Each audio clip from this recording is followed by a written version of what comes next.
He had the power and wealth of a king. He was a billionaire times over. He killed anyone who stood in his way of becoming the world's most powerful drug lord. Pablo was untouchable.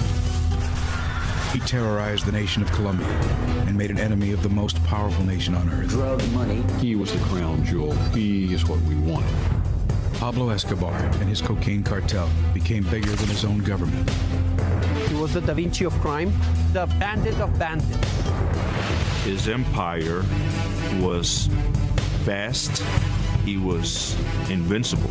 He had it all. He had the wealth, the fame. Pablo Escobar became so big that Pablo needed to die.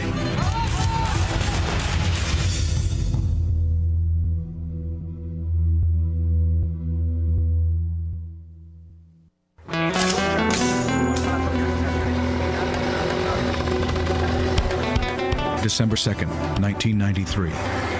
A team of heavily armed police officers converge on a two-story row house in the Los Olivos neighborhood of Medellín, Colombia. This moment is the culmination of the largest manhunt in history. The United States has devoted all of its intelligence and military assets to finding Pablo Escobar. Hundreds of millions of dollars. Its most elite troops and some of its most secret units. After all this time, all this money and effort and bloodshed, they finally found him. I never really knew that much about Pablo Escobar until I was working on my book, Black Hawk Down. And one day I was interviewing a fellow who was connected with Special Forces, and he had a picture on the wall of his office of a bloody, dead fat man on a rooftop, surrounded by all these grinning men with rifles. And I interrupted him and said, "Excuse me, you have to tell me what that is." And he said, "That, my friend, is Pablo Escobar. I keep that picture on my wall to remind me that no matter how rich you get in this life, you can still be too big for your britches." And what that suggested to me was that the United States military had been much more involved in hunting down Pablo Escobar and killing him than I had previously thought. Mark Bowden's bestseller, Killing Pablo, uncovered a vicious covert war underwritten by the U.S. government in one of the most violent countries on earth. Incinerated by nearly 40 years of bloody civil war, Colombians have long been brutalized by both Marxist guerrillas and the right-wing paramilitary death squads who oppose them. A subhuman conflict fueled by a multi-billion-dollar trade in cocaine.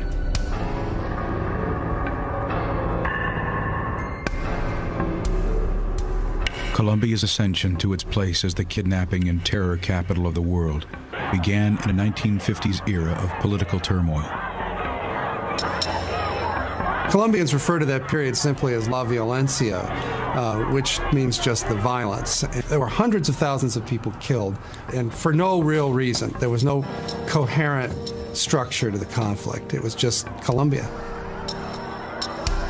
Sparked by the revolutionary rhetoric of Che Guevara and Fidel Castro, bandits roamed the jungles and perfected the Colombian art of terror. The Colombians themselves have a joke that they tell about how God made their country so beautiful. Its tall Andes mountains, its tropical jungles, its beaches, its fertile soil, that he evened the score by populating their country with the most evil race of men.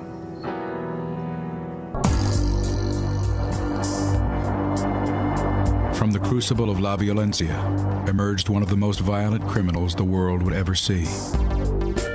Pablo Escobar was born in 1949, right in the middle of this period of La Violencia, so his childhood was set in the context of this bloodletting. Escobar's criminal career starts modestly in the 1960s in his hometown Medellín as a small-time racketeer and marijuana dealer. Pablo was a dope smoker from a fairly early age. Colombia was known here in the United States for being a source of some of the strongest, most potent marijuana in the world. America's counterculture establishes a robust market for Colombian marijuana.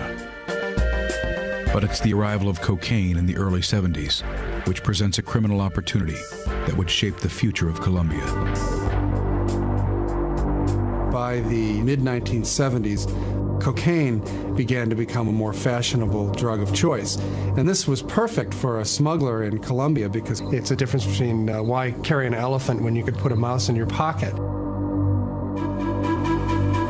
We have a very big jungle, and the countryside has a very little presence by the government and by the state. Most of the area outside the cities is really wild territory. So a certain amount of law and order exists within the cities, but outside the cities, in the mountains and in the jungle, there's very little law and order. And it's in that lack of authority and in that lack of presence of the state where most of the problems brew, where most of the coca has been growing, where most of the violent conflicts and the violence originates.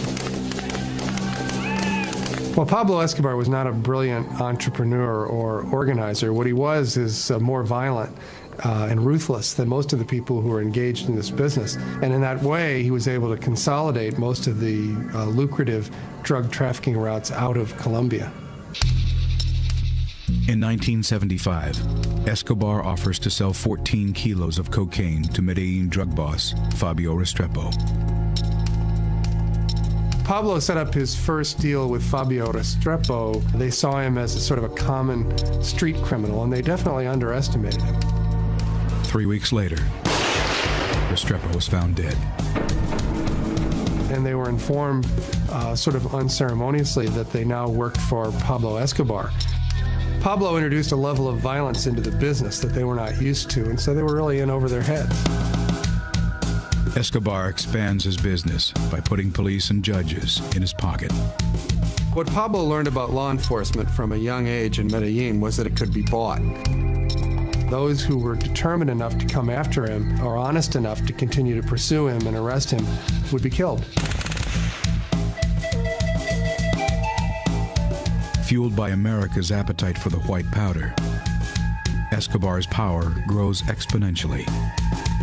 He became the king of cocaine, the titular head of the Medellín cartel. And the Medellín cartel had the reputation, well-deserved in my opinion, of being one of the most ruthless, violent, murderous criminal organizations in the world. The Colombian cartels were the one that introduced the drug to the U.S. and sold them in U.S. streets. So they had a huge business. Well, Pablo began making more money than certainly anyone in Colombia had ever seen before. He spent his money lavishly on anything that struck his fancy. He built an extravagant estate for himself in the middle Magdalena Valley, which he called Napolis. He had a zoo at his ranch. You're talking about Colombia. A guy had elephants, zebras, rhinoceroses. He imported exotic animals, had planes, helicopters. He was invincible. He had it all. He had the wealth, the fame. It is a lifestyle Pablo fiercely protects.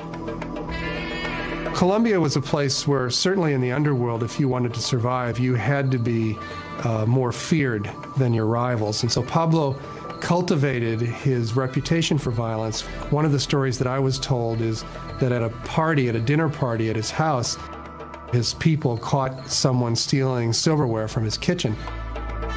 He had the waiter who stole the silverware bound hand and foot and then kicked him into the swimming pool and had his guests all watch this man drown and announced that this is what happened to anyone who stole from Pablo Escobar. He was a terrible criminal. He used terrorism in a way that Colombia never before had seen. As the Medellín cartel grows in power, Marxist guerrilla movements such as FARC also grow in strength. Even though in his early days Pablo liked to use Marxist rhetoric, he rapidly became the richest man in Colombia, and as such, he became a target for some of the leftist guerrilla movements in the hills. So Pablo joined with a lot of other wealthy drug traffickers to form their own private armies, paramilitaries, to go after the guerrilla units. Two of the early paramilitary leaders who Pablo worked with were Fidel and Carlos Castaño. Y el gobierno sigue entregando la nación. My father was kidnapped in the year of 79 by the FARC guerrillas. Guerrillas de las FARC. Our lives turned 180 degrees. De 180 grados, éramos campesinos. With the Colombian government unable to protect its citizens from Marxist guerrillas, Carlos Castaño and brother Fidel establish a paramilitary army called the AUC. Es así como una vez. Once they cowardly killed my father, I made a decision to fight. They created this organization of paramilitaries with the support of the drug traffickers, primarily the Medellín cartel. This is when my brother Fidel met Escobar and began a friendship with Escobar. The Castaños became allies of the Escobar organization. The paramilitaries were an armed branch of the drug traffickers. Of course, with all the kind of private army he had and a huge amount of money, he became very powerful. Pablo had ambitions to be more than just the wealthiest man in Colombia and its most successful criminal. He wanted to be beloved by the people of Colombia, and he wanted to have a legitimate political power. And so he began spending some of his millions on projects for the poor people in Medellín. He funded the building of housing and recreational centers and soccer pitches, and embarking on a lot of sort of private welfare programs that something that the government of Colombia would never have done. The objective of Pablo's political campaign? Avoiding extradition to the United States. That was the one thing that they feared more than anything. Because whereas in Colombia they could manipulate the justice system by killing judges, by corrupting them, by all sorts of coercion, once they got to this country, they were just another defendant, and they were willing to die rather than go to the United States. In 1982, he was elected to the Congress as an alternate. But the first time he tried to take his seat in the House, he was denounced by the Minister of Justice, Rodrigo Lara, as a notorious drug trafficker and criminal. Escobar's criminal history surfaces in the Colombian press, and his fall from grace is swift. Pablo is banished from the political scene, and many of his assets are seized. Pablo was deeply humiliated by Lara's denunciation, and really from that day forward was at war with the state of Colombia. The U.S. ambassador had warned Lara that his life was in danger, in fact had given him a bulletproof vest. 3 months after taking his stand against Escobar, Lara is tracked by one of Pablo's gunmen.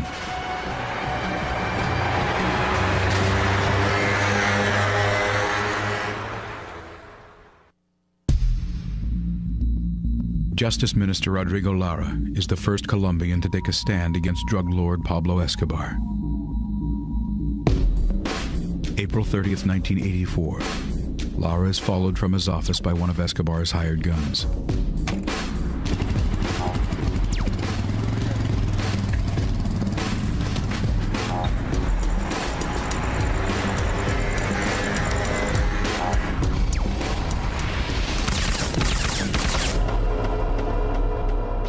A bulletproof vest provided by the U.S. government is found by his side.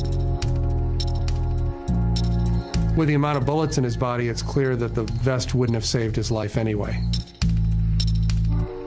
While Lara's killing puts Pablo at war with Colombia, he has yet to become a target for the Americans. Well, initially, Pablo Escobar and the other drug traffickers were considered to be sort of romantic, dashing figures. In programs like Miami Vice here in the United States, they were portrayed as somewhat romantic figures. Assuming the risks of drug use was considered to be part of what made it cool. And so it was really the hip world against the square world. The square world was sort of epitomized by the Reagan administration program, which was Nancy Reagan's Just Say No program. Little kids doing drugs, it turns my stomach. Don't mess with them. Just say no. In the early 80s, cocaine begins to transform the landscape of urban America. Public attitudes began to change when cocaine began arriving in the United States in a new form. Instead of being a powder that you sift, it was then now being sold as crack, and it was very inexpensive. And that quickly became hugely popular with the poorer classes in the United States and was just a devastating plague in our cities. The change from just normal cocaine to crack had a huge impact on U.S. policies. It had not only afflicted the people who became addicted to crack, but then these people would set out to steal in order to sustain their addiction. So the cities became plagued by an epidemic of violence and crime. Very high percentage of the murders that take place in the United States are somehow or other connected with cocaine trafficking. And suddenly, people like Pablo Escobar were not seen by everyone as such romantic, dashing figures and became much more perceived as violent criminals. We're striving for a world where April 1982. we can live happier. In answer to the growing crime rate in America, Reagan signs National Security Directive 221, declaring drug trafficking a threat to national security. Pablo became something much more than a law enforcement problem. He became a military target, a real threat to world civilization. As policy shifts in America, Escobar escalates his war against the government of Colombia. At the heart of Pablo's war against the government of Colombia was his fear of extradition. In Colombia, Pablo knew he could bribe or intimidate judges or juries or even prison executives. In the United States, he knew that he couldn't. He had a lot of judges who were against him killed. That was his fight, trying to show Colombia that he was tougher than Colombia. Pablo's policy in his war against the government was called plomo o plato, which means silver or lead. You can accept Pablo's bribe or you can accept his bullets. It was very easy to accept Pablo's bribes. They were generous and reliable. And also the alternative to accepting the bribe was that you and your family would be killed. So it became very difficult not to do what Pablo wanted you to do. Escobar was very invincible. In other words, nobody thought, they could ever take him down. So people were afraid to talk. They were afraid to go up against him because they know they would end up dead. Pablo was untouchable. He had contacts all over the government, and he had access to virtually anybody in Colombia. Under those circumstances, it took an extraordinary amount of integrity and courage to go after Pablo Escobar. Among the few who publicly oppose Escobar is General Miguel Maza. General Maza, who was the head of the DAS, which is the equivalent of the FBI in the United States, was probably the one person that was seriously going after Pablo. And Pablo twice tried to assassinate Maza with huge bombs. May 30th, 1989.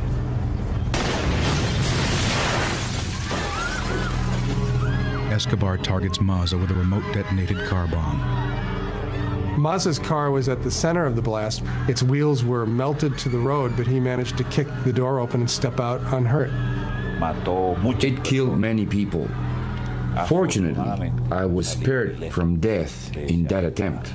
Pablo was trying to kill Maza, and Maza was trying to get Pablo Escobar. In his obsession to kill Maza, Escobar does not care who gets in the way. 500-kilogram bomb was placed in a bus which was driven in front of the headquarters building of the DAS, which was occupied by Maza, and was detonated. Hundreds of people were injured at that time, and about 70 people were actually killed. The carriage of the bus ended up on top of the 11th floor of the building. It is only by the grace of God that General Miguel Maza is here to tell you this story. Escobar wages war on the Colombian judicial system. Pablo paid a guerrilla group called M19 to invade the Palace of Justice and kidnap basically the entire Supreme Court of Colombia. The M19 went into the courthouse for the purpose of taking and destroying all the evidence against the drug traffickers. Most of the Supreme Court judges were killed. Records were destroyed. The government responded to the invasion of the Palace of Justice by invading it, which led to a bloodbath during which 11 of the country's 21 Supreme Court justices were killed. There was no institution that was safe from Pablo Escobar. The issue of extradition became a centerpiece of the 1989 presidential campaign. Luis Galán was the leading candidate for president. Galán was campaigning promising to utilize extradition to rid Colombia of drug traffickers like Pablo Escobar. Escobar and his gang decided that Galán was an obstacle, that he shouldn't be president of Colombia. August 18th, 1989. Galán prepares to deliver a campaign speech in Sochoa, southwest of Bogota. Pablo Escobar targeted him and had him killed. Pablo was responsible for assassinating 3 of the 5 candidates for president. The man who took Galán's place was his campaign manager, a man named Cesar Gaviria. This was a very, very difficult period. Escobar was trying to kill me. If he had the possibility of killing me, he would not doubt a second. November 27th, 1989. Presidential candidate Gaviria is scheduled to fly Avianca Airlines Flight 1803 from Bogota to Cali. One of Pablo Escobar's lieutenants is instructed to board the plane with a suitcase he is told contains a listening device. Unbeknownst to Escobar's man, the suitcase is in fact a bomb.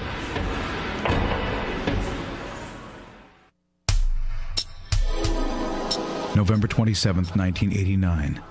In an attempt to assassinate Colombian presidential candidate Cesar Gaviria, cocaine boss Pablo Escobar tricks one of his own lieutenants into carrying what he believes is a listening device aboard the candidate's plane from Bogota to Cali.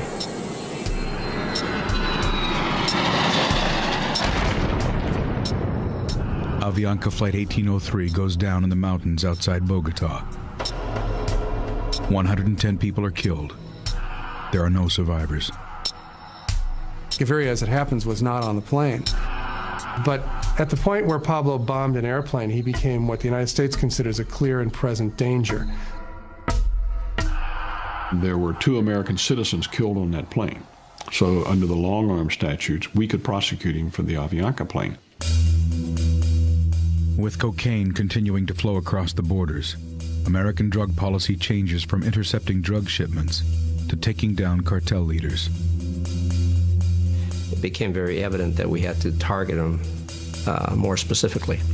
As their power grew, it became evident that they had to be dealt with.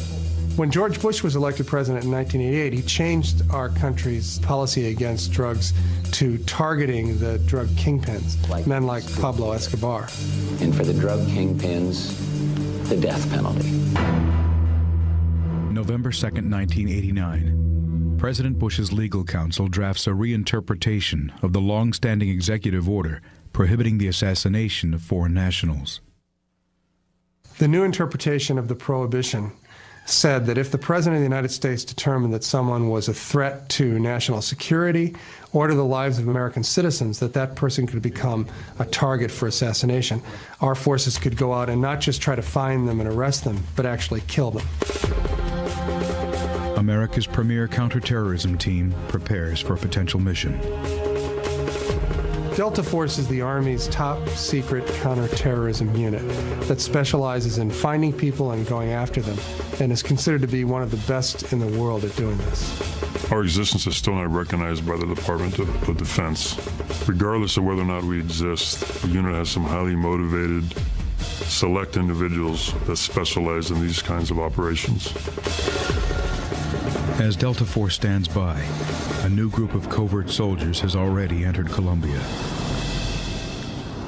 The CIA had obviously always had a presence in Colombia, but after the Avianca airliner bombing, the Colombian government invited the United States to help them go after Pablo Escobar. The U.S. dispatches a secret surveillance unit, codenamed CentraSpike. CentraSpike has certain technologies that's highly sensitive. I'm not going to go into what they have or don't have. CentraSpike is another top-secret Army unit that consists mostly of language experts and technicians who specialize in finding people by eavesdropping on their electronic communications and using radio telemetry to target their location. Flying under the cover of an aviation technician team, CentraSpike begins eavesdropping and triangulating phone conversations. One of the things that CentraSpike did was prepare a kind of organizational map. For instance, they would soon know who were the 10 people who Pablo Escobar most frequently spoke to on the phone, and then who were the 10 people that each of those 10 most frequently spoke to. You can form a fairly sophisticated map of the inner workings of an organization.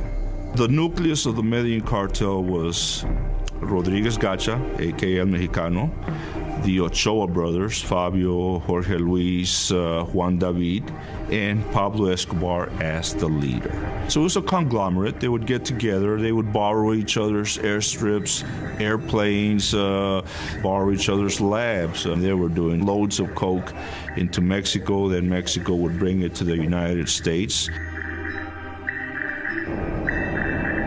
With CentraSpike flying and listening overhead, the Colombians place a team in Medellín with the dangerous task of acting on CentraSpike intelligence. They created their own special unit of elite police and soldiers called the Bloque de Búsqueda, or the Search Bloc, which existed specifically to go after men like Pablo Escobar. Commanding the Search Bloc would be the most dangerous job in the most dangerous country on earth. It was a job that nobody wanted, because whoever was going to be in charge of this group going after Escobar would become immediately a target of Escobar's. The man who commanded the Search Bloc was Colonel Hugo Martinez. Martinez accepts on the condition that he will be periodically rotated out of the hot seat. It was understood that there was to be a change in personnel every 15 days. However, there was never a change in personnel. I remained on duty the entire time. Hugo Aguilar is selected as Colonel Martinez's right hand. We were chasing after the most dangerous criminal organization in the world, backed by more than 1,000 men in uniform from a combination of various Colombian armed forces. As soon as the Search Bloc was formed, Pablo Escobar announced that he was going to kill 60 members of the Search Bloc in the first month. And then he proceeded to make good on his word. He says he will destroy the Search Bloc within 8 days. In those 8 days, he placed 2 car bombs, which killed approximately 25 police officers. In the first weeks of the Search Bloc's efforts, scores of the men were killed.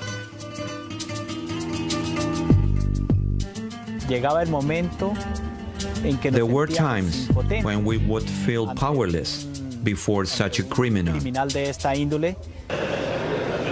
Though the Colombian government considers disbanding the Search Bloc, Colonel Martinez asks for and receives more men and continues targeting Escobar's organization. The first of the drug traffickers that CentraSpike targeted and found was Rodriguez Gacha. When the CentraSpike located Gacha on a hilltop finca just outside of Bogota, they turned over this information to the Colombian government. Gacha and 3 of his associates are gunned down in a battle with Colombian forces. Gacha went down fighting. I mean, shooting at the police. Escobar would soon lose more vital assets. CentraSpike enabled the Search Bloc to target a lot of the key people right around Pablo Escobar. They started arresting people, they started killing people. The Search Bloc began killing or arresting the top people around Pablo, including his longtime associate and his cousin, Gustavo. And Gustavo Gaviria was the brains behind the Medellín cartel. Escobar remains unaware that CentraSpike is listening in from above. CentraSpike got to be so effective that Pablo came to suspect that he had an informer in his inner circle. So he began torturing and killing people around him who he suspected of collaborating with the authorities. What he didn't realize was that the information was being provided by the secret American unit Centrospite. Escobar was not the only one who operated by violence. All of these hitmen and associates of Escobar were killed in what the police would euphemistically call shootouts with the police. Colonel Martinez or his troops may have gone to the extreme, but this wasn't a normal criminal that they were after. Pablo Escobar rates right up there with Adolf Hitler. This is a man that's responsible for thousands and thousands of deaths of innocent people. The Search Bloc was a 700-man SWAT team, and you can't run an operation like that without it being violent. They were being shot at and killed all the time. This was a war. It was an armed confrontation between the Medellín cartel and the state. Desperate for an advantage in his war against the state, Pablo begins kidnapping Colombian dignitaries. I was kidnapped on September 1990. I was a classical kidnapping in which a couple of cars, 3 cars blocked your car. They killed my driver.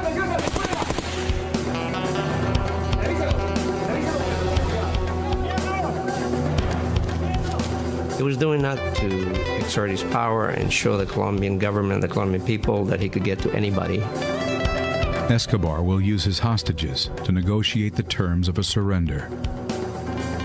Escobar decided that what he needed was a comfortable, secure base of operations where he and his associates could live, be protected from their enemies, from members of the Cali cartel, from the Colombian Search Bloc and the Colombian National Police, from the United States. In case he was captured, he would use us as bargaining chips.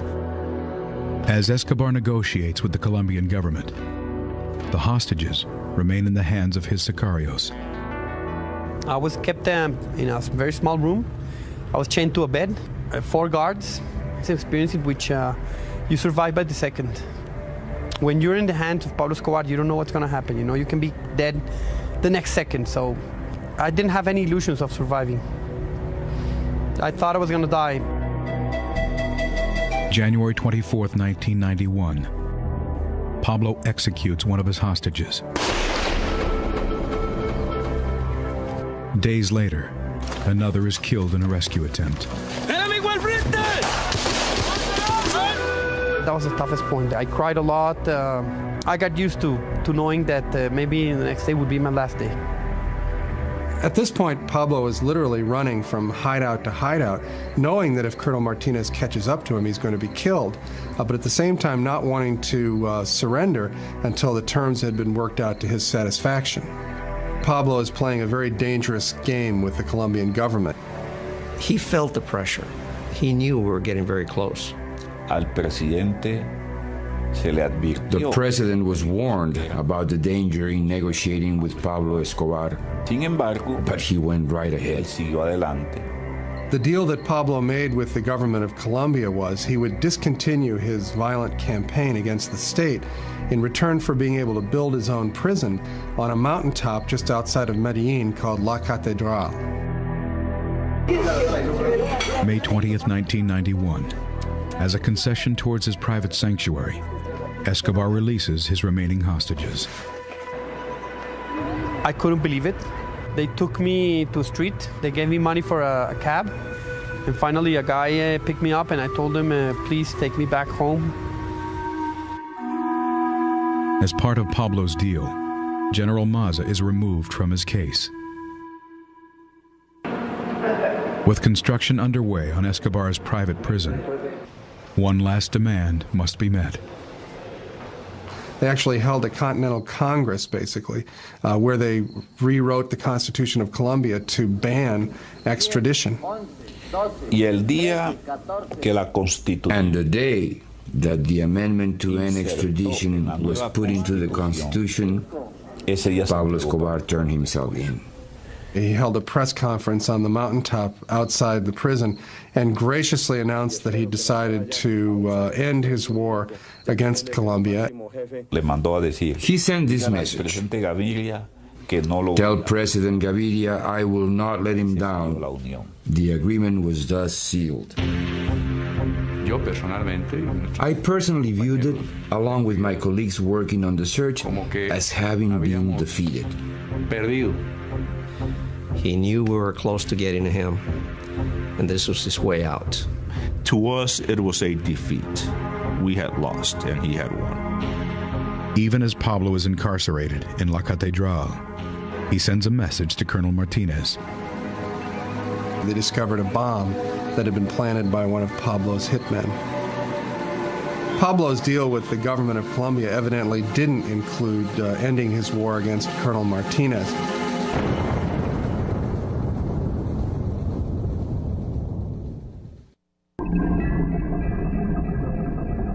(1992), with Colombian cocaine boss Pablo Escobar serving time in his own prison at La Catedral. No one in Colombia is breathing easy. It was a different kind of prison in the sense that he wasn't actually required to stay there. He would frequently turn up at soccer matches in Medellín or Christmas shopping in Bogota. I've been in a lot of prisons in my 26 years, and this is definitely not classified as a prison. A resort would be a more accurate way to describe La Catedral. They would bring truckloads of friends and prostitutes to party with them. He built a discotheque inside of the prison, which was used as the party room. My favorite part of the deal was that the Colombian National Police, i.e. Colonel Martinez and his search bloc, were not allowed within 20 kilometers of the prison. We made a huge mistake. We underestimated the capacity of Escobar for corruption and intimidation. Disastrous. You could not negotiate with Pablo Escobar. Pablo Escobar was a psychopath, a mentally sick individual, and he proved it. Pablo got set up in La Catedral and began to reconsolidate his hold over the cartel. In fairly short order, he built the Medellín cartel back up to where it was exporting more cocaine than it ever had in its history. He was still doing his same old activities of ordering the killings of people, of sending dope. So nothing had changed except that now he was safer. Some of his subordinates had begun basically running the organization for themselves and apparently had been helping themselves to large portions of the profits. Two of the associates who were doing this, the heads of the Galeano and the Moncada families, were invited up to the prison for a chat with Pablo. Pablo had them both executed. I'm declaring a Fujimori. In other words, I'm taking over. I am taking over the government, and I am the boss now. I run everything. President Gaviria had put up with a lot of the criticism of his deal, but the embarrassment of putting Pablo up in such luxury and giving him such relative freedom finally reached a turning point when he learned of the executions inside the prison. So he was like running his business from jail, and I gave orders to move him to Bogota. Ambassador Morris Busby receives the news while back in the States. The phone rang, and it was Janet Christ, who was the political counselor, and she said the president has moved against Escobar. He has sent a military team up to Envigado, and they're going to take him out of the prison. He made the decision that they had to move Pablo from his self-built prison to a real one. Eduardo Mendoza, who was a vice minister of justice for Colombia, was sent up with the army unit just to observe. But, of course, Escobar found out about this before they got there. With Escobar aware of their plans, the army refuses to enter the prison.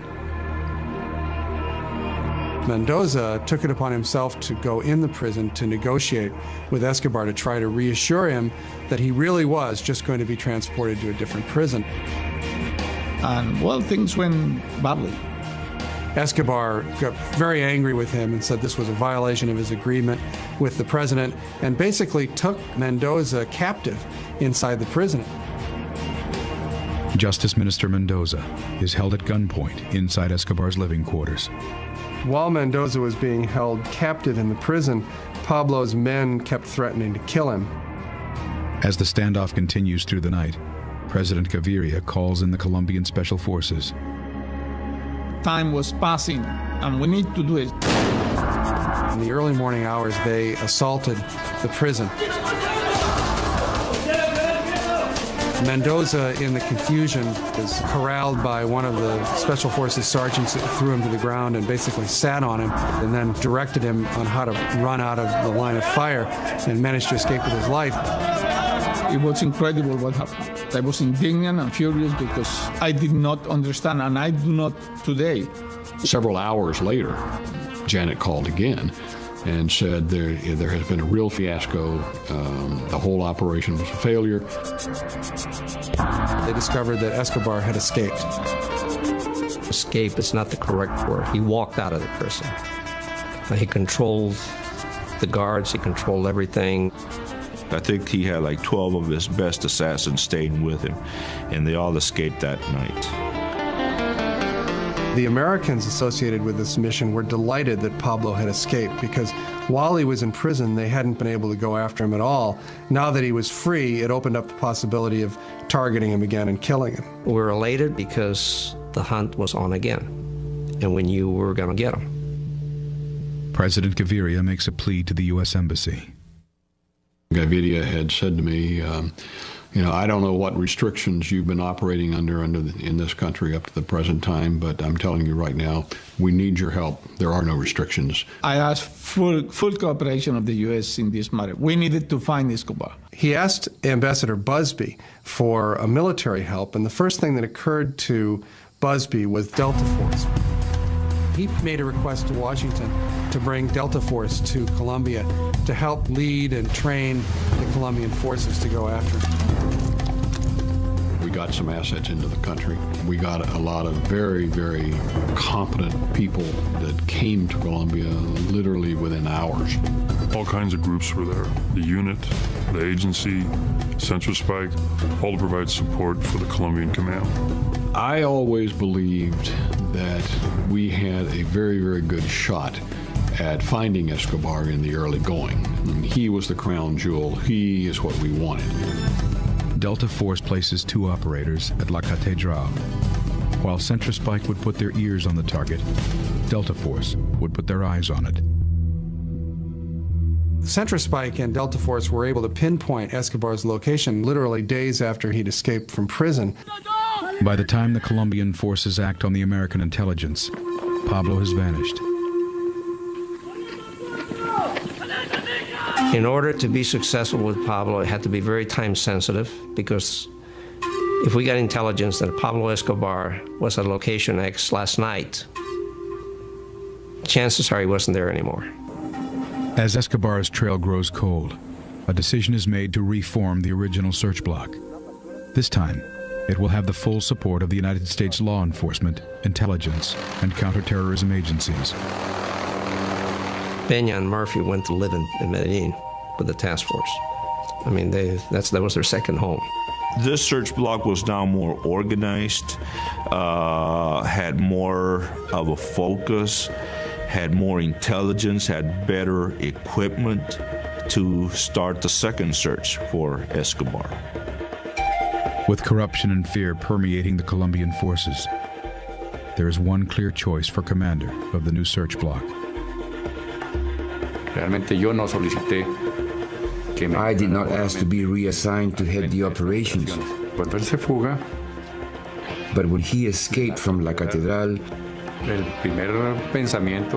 my immediate thought was, this represents an opportunity to finish the job. He was one of the few Colombian police officers that was not afraid of Pablo Escobar. And he was completely obsessed with getting Pablo. So a decision was made to bring Colonel Martinez back. They spent the latter part of 1992 basically training Martinez and his men to be more effective, basically to be a proxy Delta force in this effort to get Escobar. The Search Bloc immediately begins launching daring raids throughout Medellín. It was very stressful. I mean, it's one of the most stressful, I guess, dangerous points in my life. You got to remember that we were going after probably one of the world's most dangerous persons. Through his lawyers and the press, Escobar desperately tries to reclaim his deal with the government. But this time, there will be no deal. We all the time say, he can only give up. We will not guarantee him anything. And it was very clear to everyone involved that the intention was no longer to arrest Pablo, to bring him to justice or put him in prison. At this point, they were just looking for him to kill him.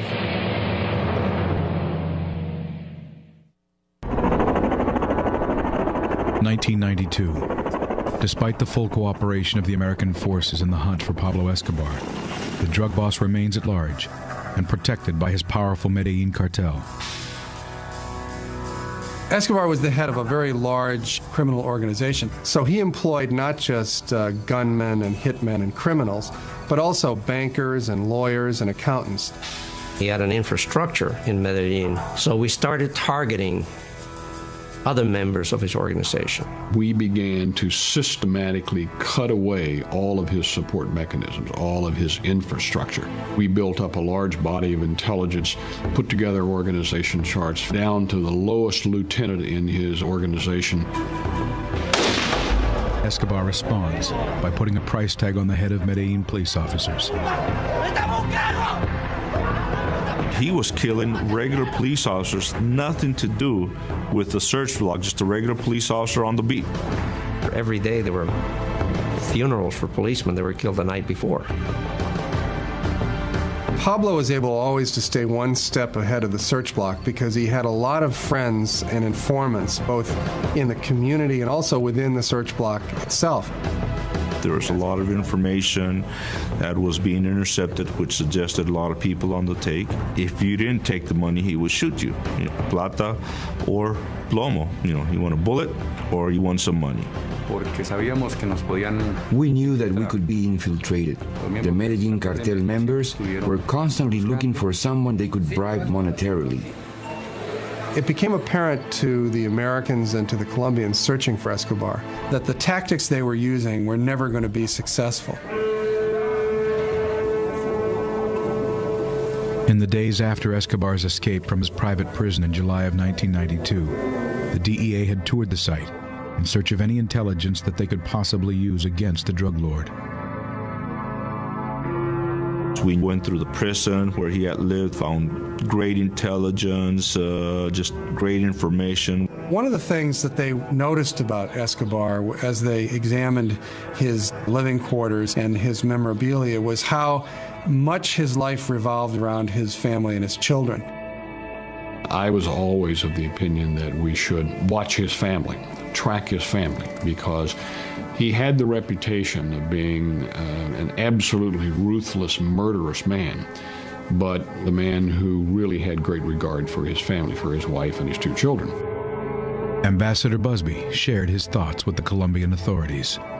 I talked to the Colombians about that and said, I think this will make him uneasy and perhaps have him stick his head up and we'll be able to see him. January 30th, 1993.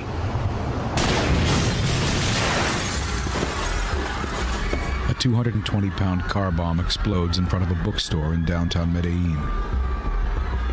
It killed scores of people, many of them children shopping for school supplies.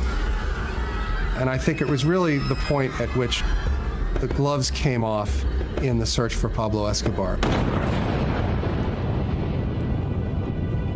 In the subsequent days, more bombs go off in Colombia. This time, however, the bombs are targeting Pablo's family.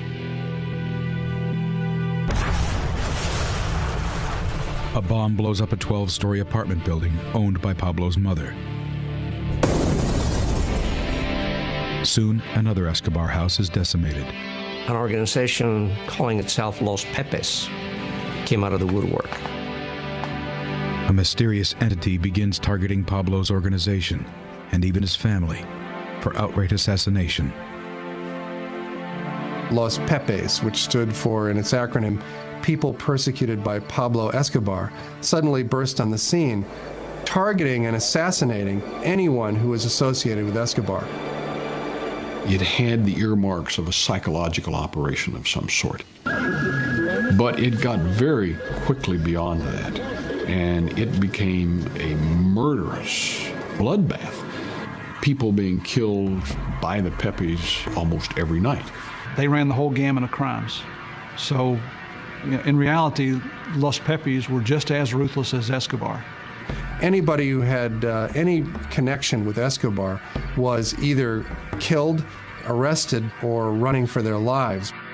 Personally, I thought he was getting a taste of his own medicine. Let's just call it another flank he had to worry about.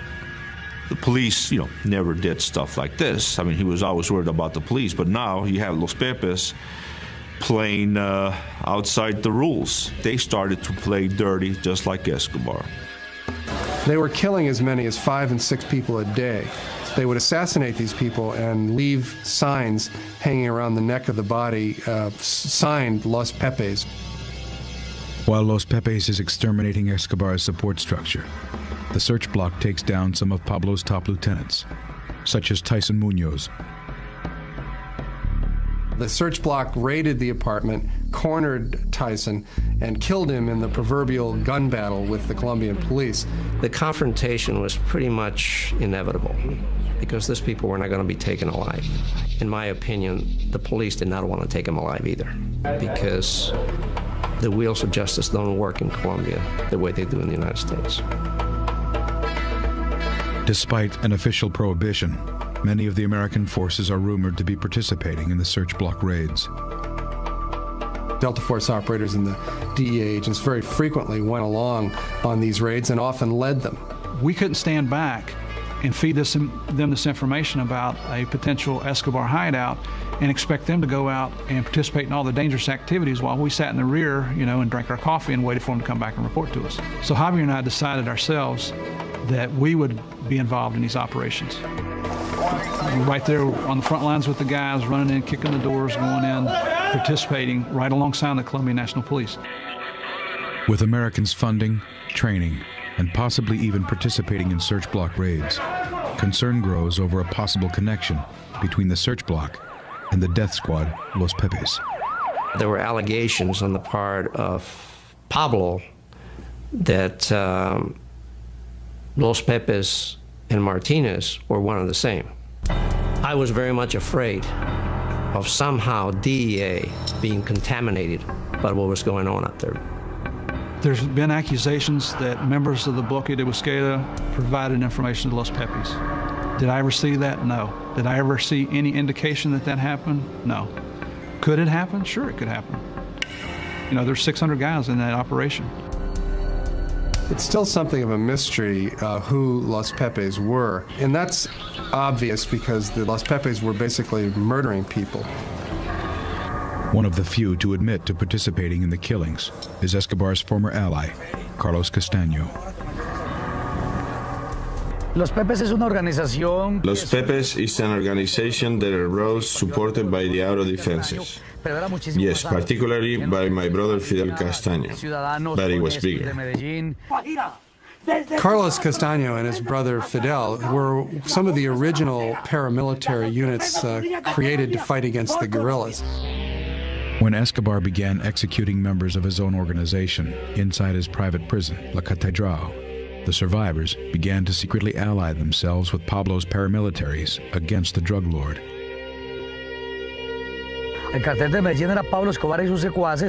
Pablo Escobar killed most of his friends and allies and his spouse. But there were relatives that survived that lunatic and they joined us. The drug trafficker said, "We're sick and tired of this guy, we're going after him." And they created the Pepes, and they attacked him exactly the way he used to work against society and against them. We realized that he was a monster that we had to fight against no matter what. So when they turned against him, They knew the inner workings of his organization. They knew who the people were, where the money was. Los Pepes reportedly received support from Pablo's chief business rival, the Cali cartel. The Cali cartel was more than happy to help Los Pepes or the Search Bloc or the Colombian government go after Escobar because he was their primary rival. And by eliminating the Medellín cartel, it just made for a more lucrative business for them. Colonel Martinez and the U.S.-backed Search Bloc are rumored to be cooperating with Los Pepes.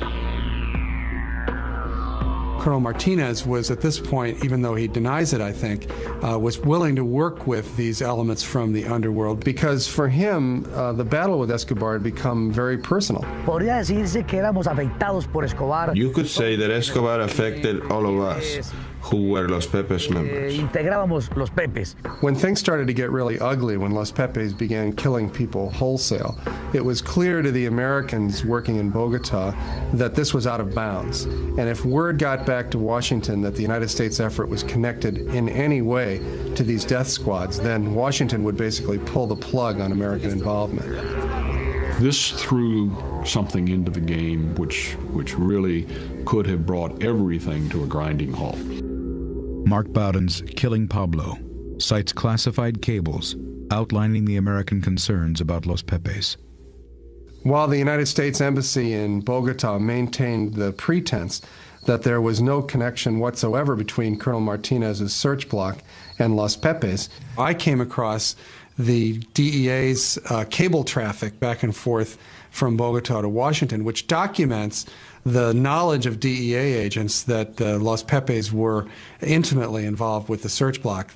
Ambassador Busby himself wrote a rather lengthy cable to Washington where he details the fact that their own intelligence showed that there was a connection between Los Pepes and the Search Bloc.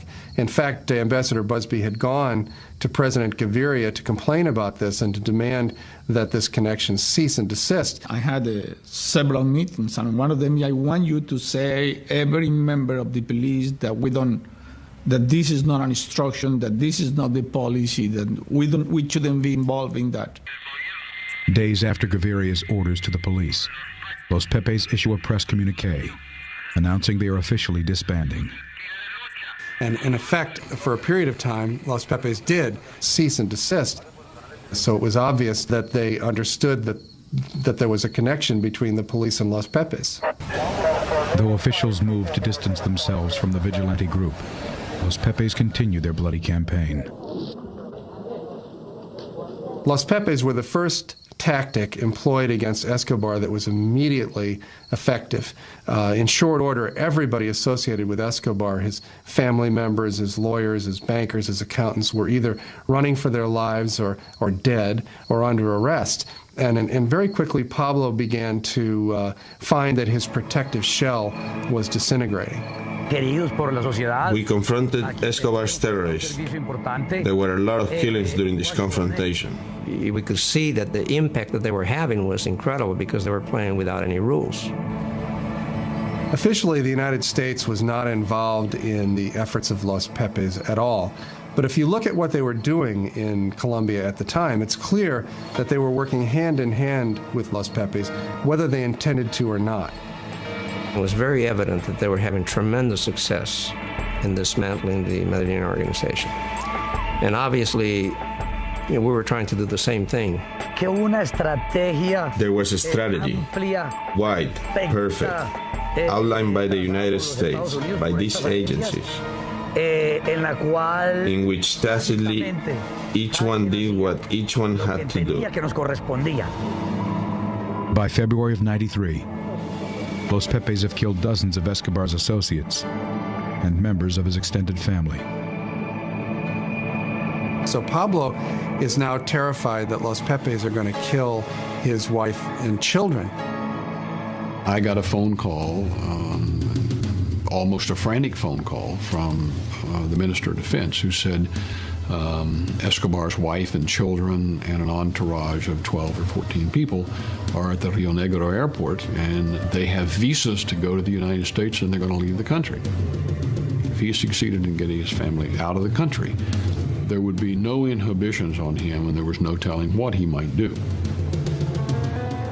The Escobar family and their bodyguards are met at Rio Negro Airport by U.S. DEA agents. They were stopped at the airport in Bogota and stripped of their visas. Who's going to tell me to give Escobar's family's visas back? Nobody.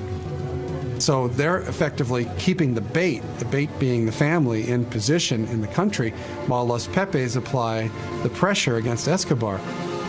Pablo's response to the Americans' block would be swift and deadly.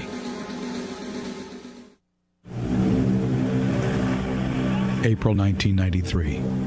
With his family prevented from fleeing Colombia and forced back into the hands of the death squad Los Pepes, cocaine king Pablo Escobar exacts his revenge.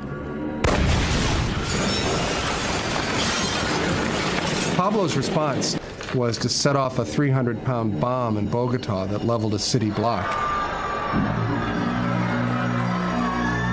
One of the predictions that we had made was that as we began to tighten the noose on Escobar, things would get more violent, that he would react, and he certainly did. I think we had 9 bombs in Bogota in the space of about 2 months. Hundreds of people killed.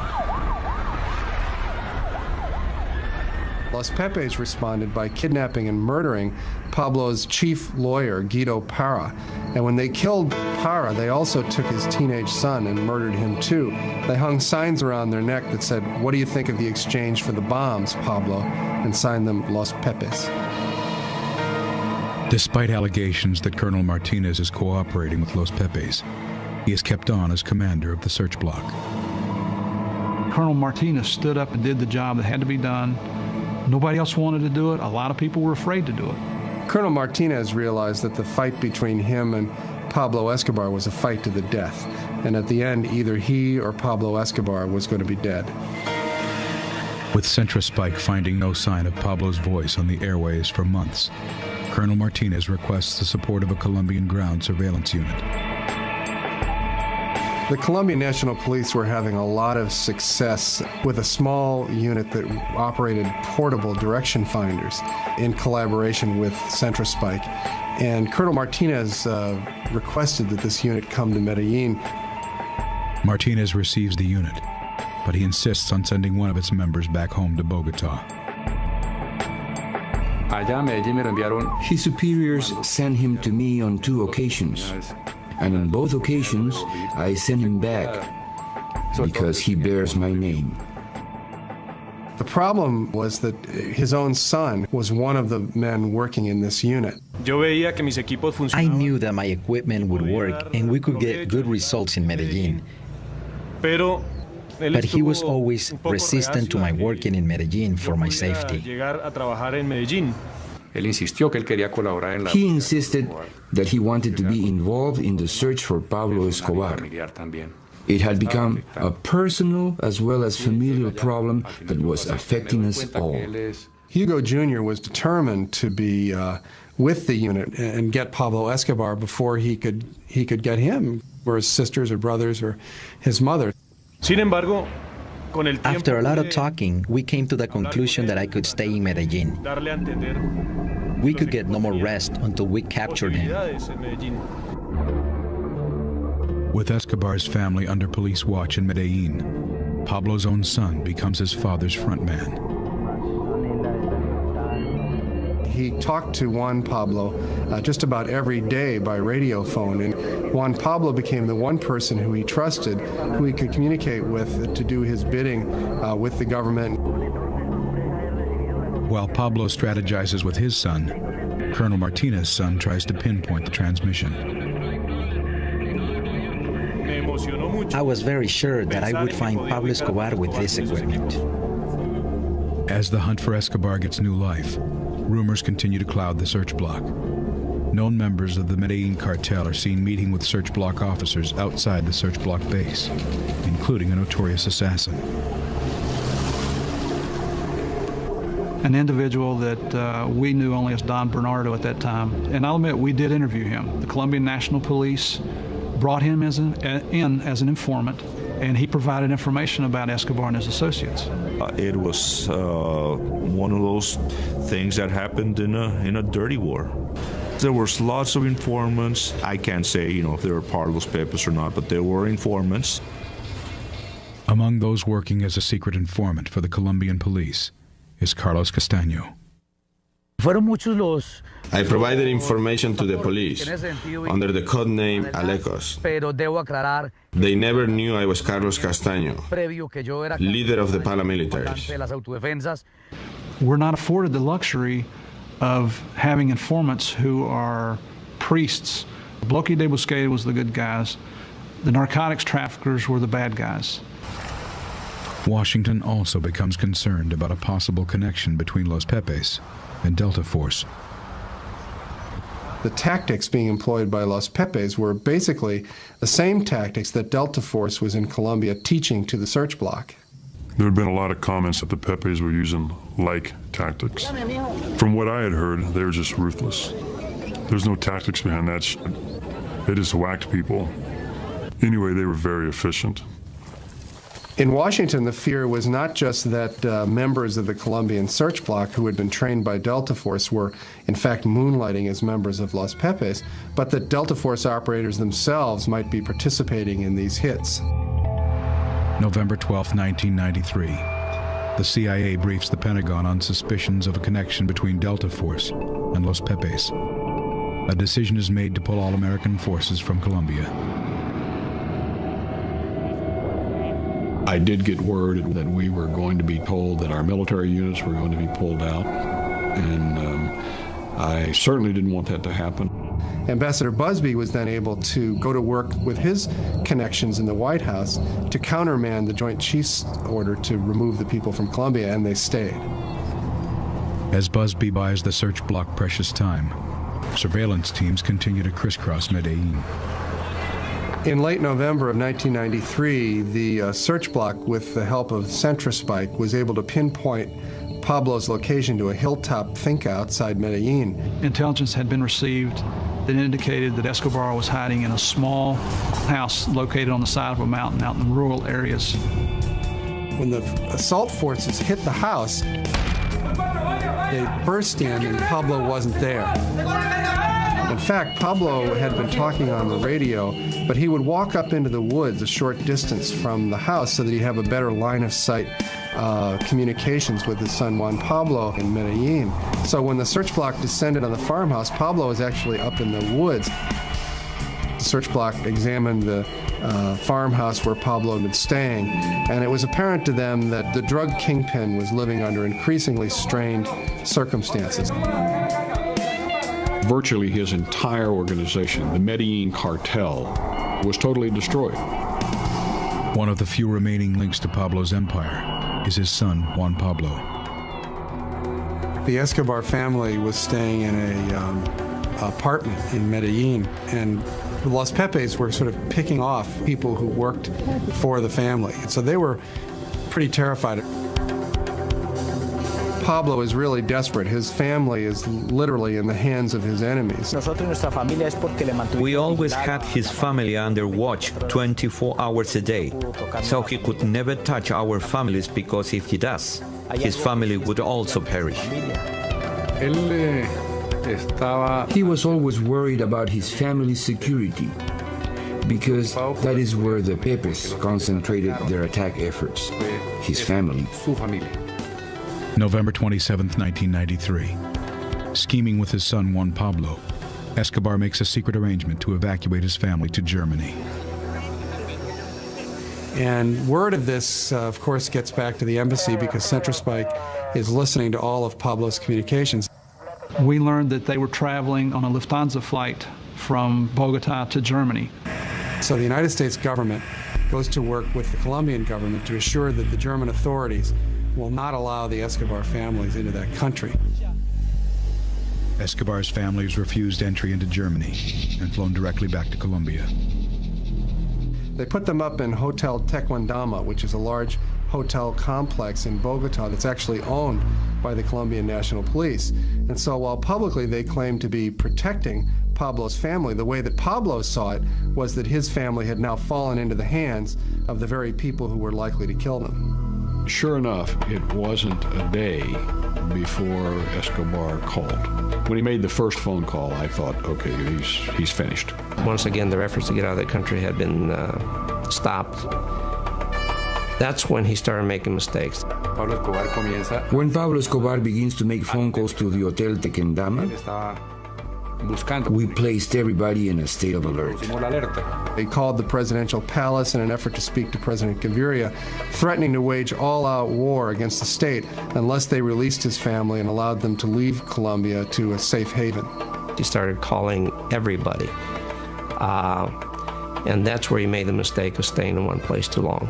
And at this critical moment, the government of Colombia announces that they're going to remove the protective detail from around the Escobar family. I mean, it was not fair to have so many Colombians at risk, and at the same time having this man with nothing to lose. At this point, just to ratchet up the pressure on Escobar, Los Pepes made a public announcement that they were going to resume their murderous campaign against him. We were closing in on Escobar.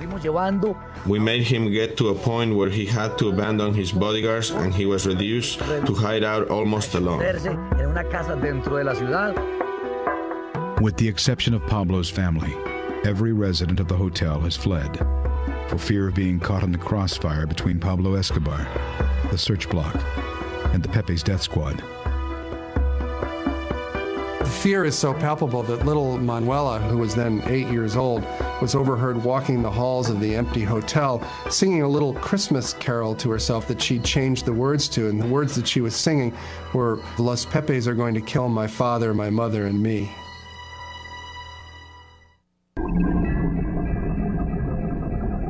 December 1993.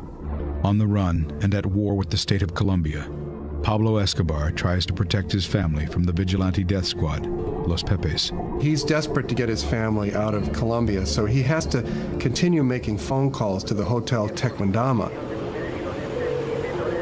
While Pablo is on the phone talking, Centrospike is listening in, and they fix his location to a neighborhood in Medellín called Los Olivos. Colonel Martinez positioned a lot of his men in parking lots in that neighborhood so they would be poised and ready to move the next time Pablo came up on the radio. Hugo Martinez Jr. and the rest of the Search Bloc wait for another Escobar phone call. Every time Pablo got on the radio telephone with his son, Hugo Jr. would be cruising the streets in his telemetry van trying to zero in on the precise location of the phone call.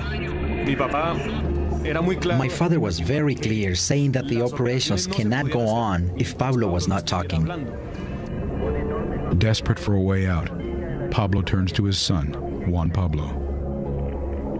Pablo woke up in the morning of December 2nd, the day after his 44th birthday, and had spaghetti for breakfast, and then immediately got on the phone with his son, Juan Pablo. Escobar agrees to answer a phone interview through his son. He instructs his son to accept a list of questions from journalists with the intention of giving interviews that will play on the heartstrings of the Colombian public. The fact that the government is using his wife and children as bait. Juan Pablo asked his father for some coaching on how to answer the questions. He also warned Pablo that there were a lot of questions, so this conversation might take a long time. He tells Juan Pablo that they'll get back on the phone a few hours later. This, of course, gave the tip-off then to Colonel Martinez and his men that they could be waiting and in position for the phone call that was going to happen later in the day. Indeed, he called again. We were already located in a house near the zone from where he first called. Hugo immediately started tracking the signal, and the Search Bloc followed him out into the city. He's looking at a little monitor that has a line stretched across it, and the line either contracts or expands depending on whether he's getting closer or getting further away. And initially, he locates it in a building where he thinks Pablo must be speaking. And the Search Bloc launches a raid on this building. But immediately upon launching the raid, Hugo Jr. realizes that he's made a mistake. I read the instruments wrong. They went inside and I realized he was still talking and I was very surprised. I had to look again at the instruments and I found out that there were things that produced an error in the reading. The signal is bouncing off of water in a little canal running down the side of the street. When I realized this and made the subtractions, the arrow changed immediately.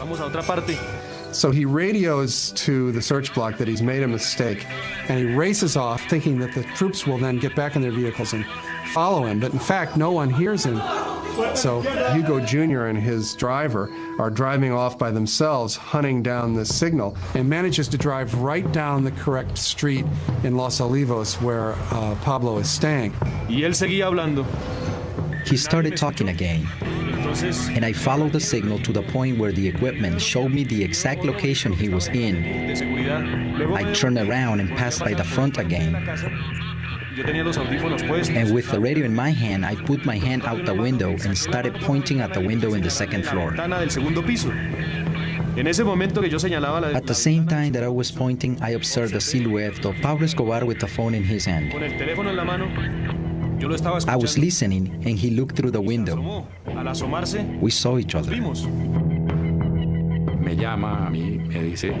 He calls me and tells me I have located him with zero margin of error. Furthermore, he tells me I'm looking at him. And Colonel Martinez immediately tells him, don't go anywhere. I tell them that they should wait for the search block, but they had to confront him to do so. And so Hugo went around to the back of the building, and some of the men with him staked out the front door. Pablo Escobar was very calm. We did not see him trying to make any escape attempts. He was very still, maybe waiting for luck to help him again. But this time he was surrounded. Hugo Aguilar's team reaches the scene and immediately makes the assault. Pablo hadn't noticed anything peculiar and was still talking on the phone with his son Juan Pablo when the explosive charge went off on the door downstairs. We began going up the stairs. I was up front. Pablo Escobar said, "There is something going on here. I'll call you back." And he threw the telephone. He ran to the window and he went into the abyss. Escobar's lone bodyguard, Límon, is the first to reach the window. The man that was with Pablo Escobar came out of the house. He jumped and he headed in our direction, shooting. Límon attempted to race across the rooftop and was apparently shot on his way across the roof. The force of his momentum carried him right off the roof, and he landed on the grass behind the garage. And then Pablo Escobar appeared. He had two guns in his hands. Pablo began trying to inch his way out along a wall that bordered the rooftop, looking for some avenue of escape. He was talking to the police with such rage and shooting in and out of the house. When he was against the wall, we were not able to get a line of fire to hit him. He started walking to the front. And since the roof goes up, we started seeing more of his body. And at that moment, he fell.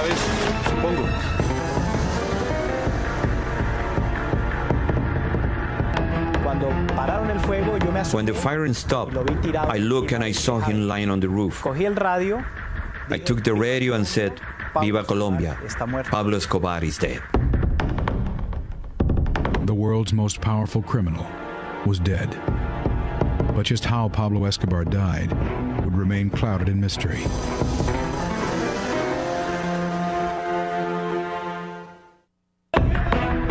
December 2nd, 1993. Drug lord Pablo Escobar is gunned down on a rooftop in Medellín, Colombia.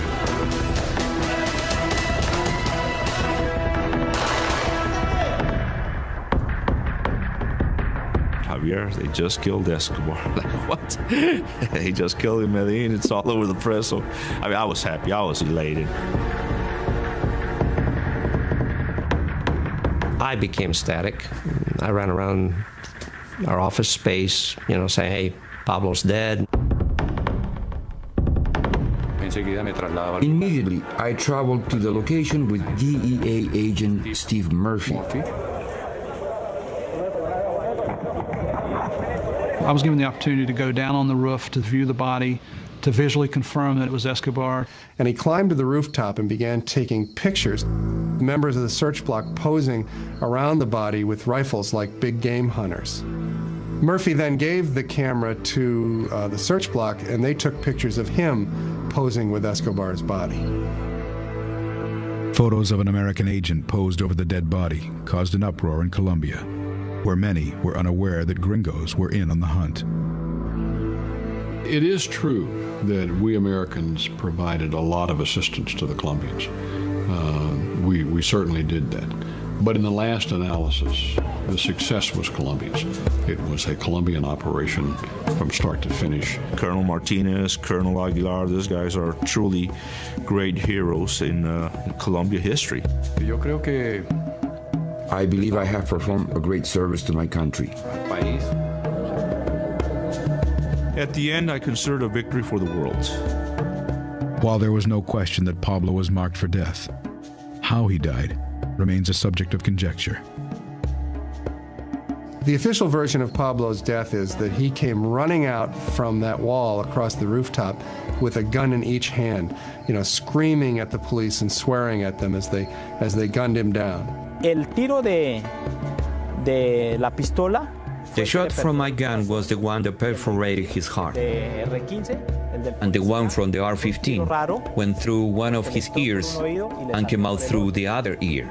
That is why we were able to end the story of Pablo Escobar. It may be true, but Pablo's usual modus operandi in these circumstances was not to stand and fight, but to flee. And so it seems more likely to me that Pablo, hearing the door being broken down in his house, would have tried to jump out the back window and run away. What makes sense to me is that Pablo was trying to run away across the rooftop when he was hit. He was shot 3 times. One of the bullets hit him in the leg, one of them hit him in the torso, and the third went right in his right ear. It's definite that the bullet that went in his right ear killed him.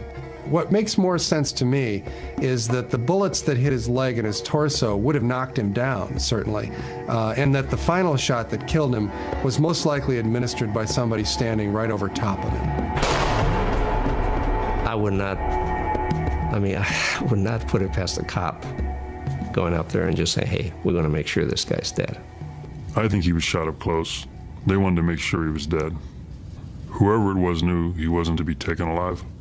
There have been a lot of accusations that there was a coup de grace shot after Escobar was down. I saw no indications of that. It's always possible that someone made a great shot like that from a distance, but the Colombian National Police had tremendous incentive to kill Pablo Escobar. Nobody wanted to see him arrested again.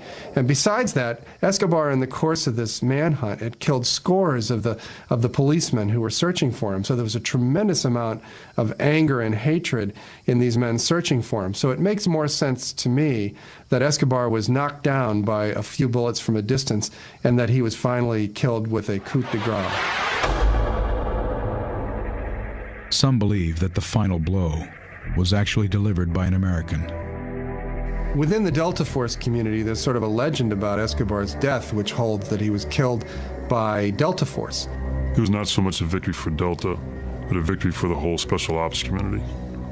Delta Force would have known Pablo's general location at the same time that the Search Bloc did, and would have had an opportunity to place snipers in that neighborhood. When Pablo came running out on the rooftop, given the marksmanship of a Delta sniper, it's not beyond the possible that an American from a distance put that bullet in Escobar's right ear. I think the most likely explanation is that Escobar was killed by the Colombian National Police, by the Search Bloc. They had every capability and every desire to see Pablo Escobar dead themselves. There were no Americans involved in it. That was the Colombian National Police taking care of business. The legacy of the Los Pepes death squad has cast an even darker shadow on the history of the hunt. There's ample evidence today that the Search Bloc and the Los Pepes worked hand in hand. And of course, the whole Colombian Search Bloc was a creature of the U.S. government, essentially, because they were funded and trained and led by U.S. Special Forces. Los Pepes worked with the tacit cooperation of the U.S. government. The Colombian authorities did not oppose us either. The members of Centrospike who I've interviewed said that there was never any doubt in their mind that there was a direct connection between the information that they were collecting and the information that Los Pepes were acting upon. So there's very little question in my mind that the effort to track down Escobar was a collaboration between the United States government, the Colombian National Police, and Los Pepes. I never saw any evidence that it was a Colombian government operation. It was a bloodbath, though. It truly was. Los Pepes. The Pepes operated on their own accord, by themselves. For Martinez to say that there was no, there was no connection there, he can say whatever he wants to, but there was a connection. And in my opinion, the greatest damage caused to the Medellín cartel and to Pablo Escobar and his organization was done by the Los Pepes. The Pepes were not a factor in what we were there to do. But were they a factor in getting Pablo? Yeah, big time. Today, Pablo's place as the world's king of cocaine has been taken over by the Marxist rebel movement known as FARC. FARC guerrillas are responsible for over 70% of the cocaine that reaches the streets of America. And like Pablo Escobar, they have waged a campaign of terror against the Colombian state. The FARC has inherited a lot of the methods that Escobar used, the car bombs, the kidnappings, the terrorism against civilians. So in that sense, they're looking very much alike, unfortunately for Colombia. As America supports Colombia in its war against the FARC guerrillas, they may once again share a dark ally. I am the leader of the AUC. We exist to fight the FARC guerrillas because the state is not strong enough to fight them themselves. Carlos Castaño has admitted that he was one of the early members of Los Pepes. He, of course, has gone on to become one of the right-wing paramilitary leaders in Colombia.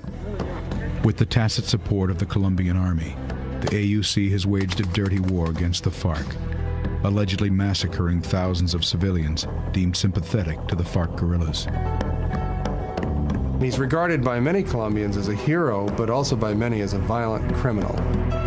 There's a real close relationship between the Colombian army and the AUC, in the same way that there was a relationship between the Los Pepes and the police. You know what I'm saying? Like Los Pepes, the AUC has officially been denounced by the U.S. and placed on its list of terrorist organizations. But I suspect that just as in the case with Los Pepes, the paramilitary units will continue to do what they've always done because ultimately it's going to benefit the United States government and the Colombian government in their war against the guerrillas. I think they're a necessary evil. As long as they're the enemy of my enemy, they're going to stay alive and functioning. As Colombia and America square off against the worst enemies they've ever faced, Los Pepes provide a keen example of the central dilemma of modern so-called discretionary warfare. The issue of the Los Pepes, it's one of the central ethical issues involved whenever you use military force, and that is, how far are you willing to go to succeed? When you make the decision to go to war, you've essentially decided that the situation is beyond the bounds of normal law and order. When the people are terrorists, but they have a good network, it's very difficult to catch them. I mean, the U.S. has seen that recently with bin Laden. When a person has a clandestine organization, it's not easy. You're facing an enemy who's trying to kill you. In those kind of circumstances, the ultimate goal is to succeed, is to win, not to necessarily play by the rules. In fact, sometimes the circumstances will force you to play by the same kinds of tactics that your enemy is using in order to prevail.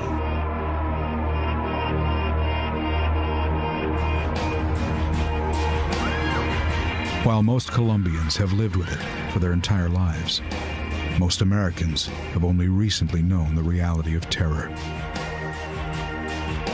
I think that Americans have to steel themselves to the reality of war, that if you're going to war, you have to face up to the ugly facts about what war is.